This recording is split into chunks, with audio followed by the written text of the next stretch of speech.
Et les petits boutons, pour finir, c'est juste pour connecter physiquement la masse ou non. Quand on parle d'isolation galvanique, c'est-à-dire que ta masse n'est pas connectée. Et en général, quand tu n'as que l'appareil dans l'ampli, tu n'as pas besoin de faire la coupure de masse. Donc là, en général, on appuie sur le bouton, mais quand tous tes effets, tout le monde est câblé, branché, les boutons sont désactivés, ce qui permet en fait de gagner en bruit, parce que la boucle de masse va apporter du bruit. Oui. Donc ça va permettre de gagner. En général, il y a un petit bruit, un petit truc désagréable derrière, et là ça. Oui, t'as un petit bzzz comme ça, une petite merdouille.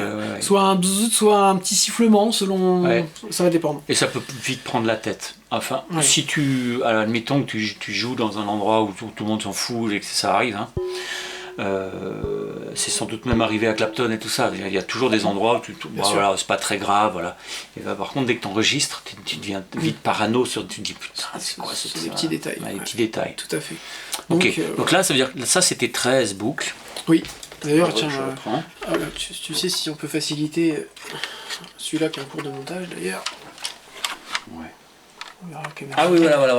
Pas bête. Je vais te le mettre là comme ça. Donc là, t'as le in ici. Ouais, t'as le in. Ça, c'est. Tu vas rentrer. Alors, les écrous sont pas mis, mais bon. Oui. Donc, on rentre la guitare au in. Ouais. Le son est splitté. On sort tout de suite au aux tuner. Ça veut dire que là, on peut brancher soit un accordeur, soit une autre. J'allais dire une autre source, un autre élément. C'est un splitter. Ah, tu peux rentrer un autre ampli qui lui serait en dry. Oui, par exemple.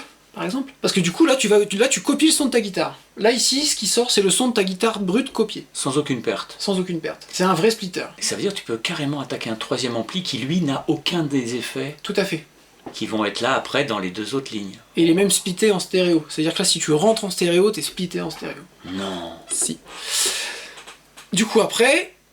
de 1 à 13 des boucles, donc S pour send le départ, donc le son sort du send, rentre dans la pédale, ressort de la pédale, return, il rentre ici. Donc là on fait une boucle, d'où le terme un looper, mais parce qu'on fait une boucle, mais lui il switch, c'est pas un looper, mais bon, on se comprend. Sur tes 13 boucles, t'es sorti ici, donc A et B, ce qu'on a vu tout à l'heure. Ce qu'on appelle les grand lifts en fait, pouvoir connecter au peu à la base. Ce dont on parlait tout à l'heure. Voilà, la fameuse inversion de phase, donc le signe de la phase inversée. D'accord. Et là, les 6 prises qu'il y a ici, alors pareil, c'est une évolution par rapport aux versions d'avant. Avant, on avait 3 contrôles et une expression. Maintenant, on a 3 contrôles, 3 expressions et 3 entrées. C'est-à-dire qu'en gros, les contrôles, c'est des contrôles externes. C'est des prises TRS ou stéréo. Et en TRS, ça veut dire que tu utilises, pour se comprendre. Voilà, TRS, c'est ça. Avec la petite truc en plus ici. Tip, ring et sleeve. TRS. Donc là, ton ampli, en général, tu vas contrôler le canal, clean rythme ici et reverb ici. Donc si tu branches ça ici, le switcher il va pouvoir piloter les deux fonctions de ton ampli, sans problème. Donc tu as 3 prises. D'accord, tu peux piloter 3 trucs. 3 trucs différents, donc 6 fonctions différentes. Donc ce qu'on retrouve ici, tu vois, 1A, 1B, 2A, 2B, 3A, 3B. Ça, c'est le pilotage externe. Donc pour piloter les amplis, on va retrouver ici en bas expression et in. Donc c'est-à-dire que si tu n'as pas assez de switch là sur ton panneau, tu peux rentrer un switch externe ici, un vulgaire switch normal, et assigner à l'intérieur de ton preset, dire ce switch externe va piloter un preset, une boucle.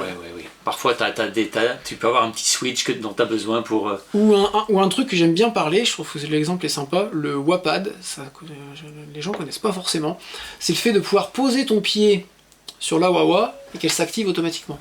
Je sais pas si tu connais ce système-là. Non. C'est par rapport, parce que c'est toujours un peu chiant pour ceux qui utilisent les wah-wah, quand tu dois faire le clic là, t'es jamais sûr que ça l'a pris, tu le sens pas, il n'y a pas au niveau sensation, c'est pas non plus on le sent pas terrible. Et pas au bon moment, parce que c'est toujours pareil, c'est toujours, on est toujours sur ce fameux coup de médiator, où tu dois démarrer sur ton, enfin moi je l'imagine comme ça, mais même si tout le monde ne change pas de son pile. Mais en tout cas ça doit pouvoir faire ça. Ça doit pouvoir faire ça, et donc le but c'est de dire, on pose le pied sur le wah-pad, donc le wah-pad c'est un système qui est produit par G-Lab. Donc c'est une petite plaque en fait que tu viens poser sous ta wah-wah et c'est un interrupteur on-off qui sort avec une prise comme ça. Du coup tu viens brancher ça là. T'as compris le truc. Tu poses ton pied sur la wah-wah et là ce qui est génial c'est que quand tu as un switcher, si tu t'écris un preset solo, tu poses le pied sur la wah-wah, il part en solo. En posant le pied sur la wah-wah, il déclenche ton solo. Et ta wah-wah, si tu la branches dans une boucle, elle va être active que quand tu as le pied posé dessus. tu lâches ton pied, la wah-wah se désactive. C'est méchant. C'est génial. C'est génial. Ça, je crois pas que j'ai vu ça nulle part, ça. Ça me dit rien. Peut-être chez G-Lab sur leur switcher. Ils ont peut-être prévu ça parce qu'ils ont des petits switchers. Oh la vache. Mais bon. Et ça, tu en as 3. Ça, t'en as 3. Donc tu peux très bien avoir des switches externes, des prises. D'accord. Et donc pour continuer, sur ces 3 prises-là, tu as l'expression, donc la fameuse pédale d'expression. Ouais. Qui va pouvoir venir piloter. Alors la pédale expression, c'est un potentiomètre. Hein. Tiens, j'en ai un là. Regarde. Oui, pour augmenter la. C'est ni plus ni moins que je mets ici.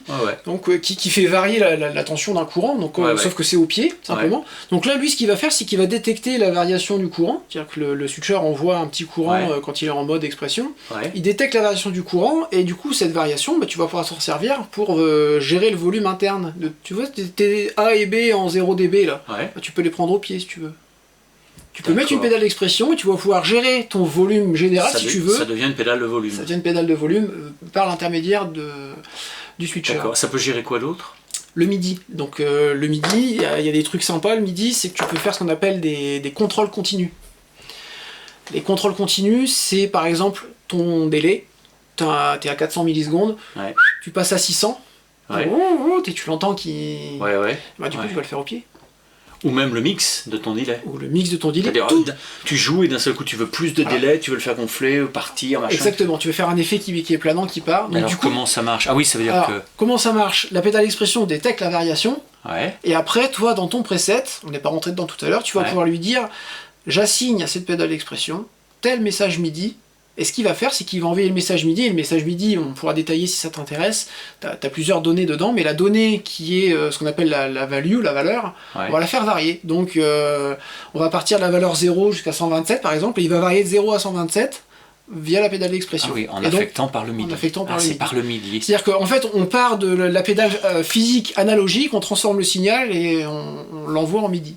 C'est dingue. Tiens, oui, très bien que tu parles de ça. C'est-à-dire que là, vous dites, c'est de l'électronique, tout ça, donc le son, c'est du numérique, mais on est bien d'accord. Non, parce que je me méfie, là, les mecs vont dire, ça y est, les mecs, vous êtes tout en numérique. Moi, j'aime que l'analogique, j'aime que le vintage, mais en fait, il n'y a pas...